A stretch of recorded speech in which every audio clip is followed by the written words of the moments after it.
Hey everyone, Tyrion here. Just gonna do a quick rundown of the job action reveal trailer, with going over each individual role instead of actually doing an entire 20 plus minute video, going through each job as they appear on the screen. So I figured it would be easier just to do it this way, and we'll just break down each one. We're gonna start with the ones that I know the most, which are the casters. But before we start, I'm just gonna go ahead and apologize. It's gonna be kind of like a quick, like not really edited video. It's just gonna be just my initial thoughts from the trailer and just kind of going over the what I saw and what they said in the live letter. So I apologize for being kind of a little bit rough, and I may stumble over words because it was a little late at night for me. So I apologize in advance. So I'm just gonna play this and then I'll just rewind it as needed. But we'll start with the red mage, one that I was my main for the last two expansions. First initial impressions of this, it looked really good, but after kind of doing some listening to what they said on the job and what they did with it, I was a little underwhelmed. Basically, a lot of the stuff is pretty much the same. Obviously, we got some new abilities and whatnot, but my biggest concern with this is that they just tacked on another ability at the end of the melee combo, with a Verholy Scorch, and then this new ability was like, I'm gonna call it Sidewinder for now because I have no idea what it is. But just looking at the new the way that they have philosophized the red mage, I don't really think they know what they're doing with the job. It does to me look like that they're a little concerned about, or they don't really know what to do with the abilities. I did like the fact that they did add a magical barrier, like a shield, like as a support overall, and I think that was something that was really cool and something that I actually wanted to have happen. Also, if you pay attention to the red mage job gauge, the melee combo now doesn't have to be fully stacked up to like 80 mana for each one. You can actually, looks like you could do your full combo with it being empowered with like 50. So to me, that almost seems like in like a opener scenario, you can burst pretty hard at the beginning of a fight, which is kind of nice. It does take advantage of Embolden a little bit better than it does now. So I do really like that part of the adjustments that they made. I'm not sure how openers are going to look right now. Obviously, things are all subject to change, and everything I say is subject to change. But I think the big thing that I see with this is that they don't really know what they want to do with the job. And the fact that they just kind of tack something on, that's a new ability too that I didn't talk about. I'm not really sure what that is. But the big thing for me is that they just tacked on something at the end of their melee combo and then their two big finishers to add another finisher. And to me, it just, I'm not really happy with that. So we'll see where it goes. Obviously, Mediator has some more information. Things can change, so we'll just go from there. So talking about the Black Mage, that actually did some pretty good stuff for us. I actually really enjoyed what they showed with the Black Mage. Basically, they took everything from Shadowbringers and kept it the same. I really do appreciate that. This was one that I was afraid that they were going to mess up, and it doesn't look like they messed it up. So they did get some new abilities, new spell animations, but the big thing here is the combination of fire and ice magic that they can use now. And it looks like it's whenever they're transitioning between the two. So this one started off with like ice, and then he went to fire, and they got the double magic, and then they were able to do the combined magic there. So as soon as they changed, that looks like a new Blizzard spell to me, like a Blizzard 2 spell. Interesting enough. So I don't really know what that is, because then they still have freeze, so it's like you don't really know what that is. But this whole combining of the two, like, just kind of just adds that extra flavor to it that I think that's really cool for the job. It doesn't change a lot of the rotation. It seems like it's relatively just gonna be flowing with your normal transitions, so that's kind of cool. Then they do have what appears to be a Fire 5 spell. This is obviously foul, oh not foul, but flare. But that right there, that's definitely a different fire spell.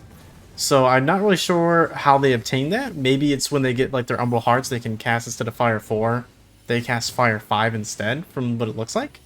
Hard to really say. We'll obviously have to wait for more information on that. But overall, just I think the Black Mage is in a very good spot. I don't really see too many things here that's alarming or concerning. So yeah, I was certainly pleased. This was one, like I said, I was afraid that they were going to mess up. And looking at the information here, it doesn't look like they changed enough of it to be scary.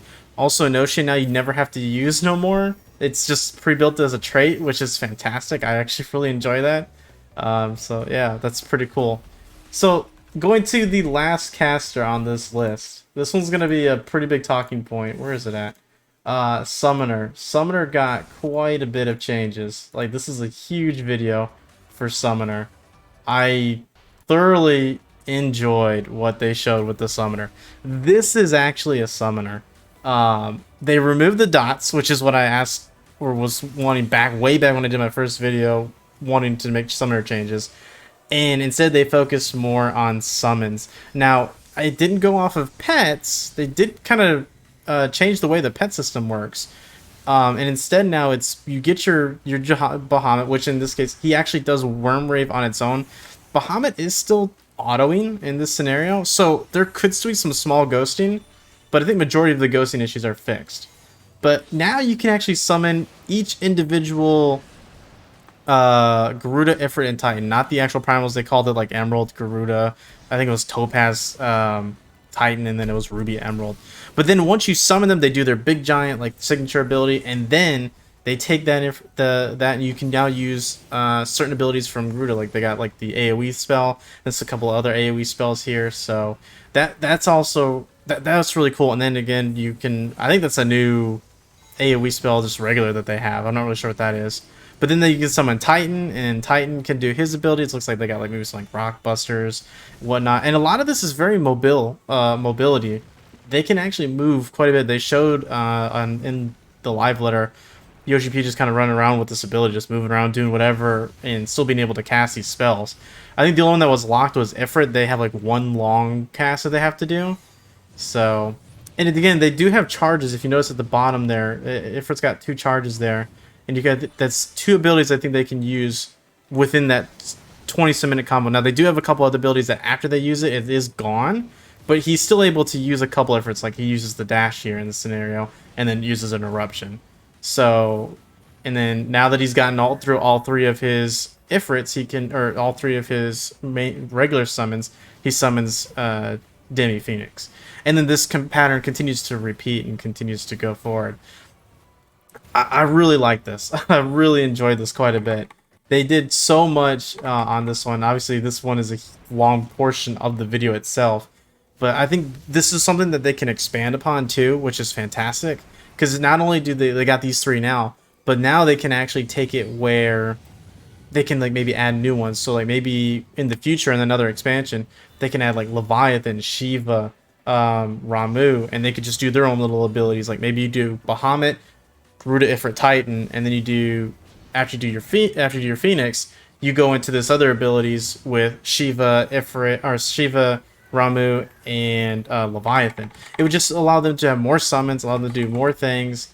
I just see this in an absolute win.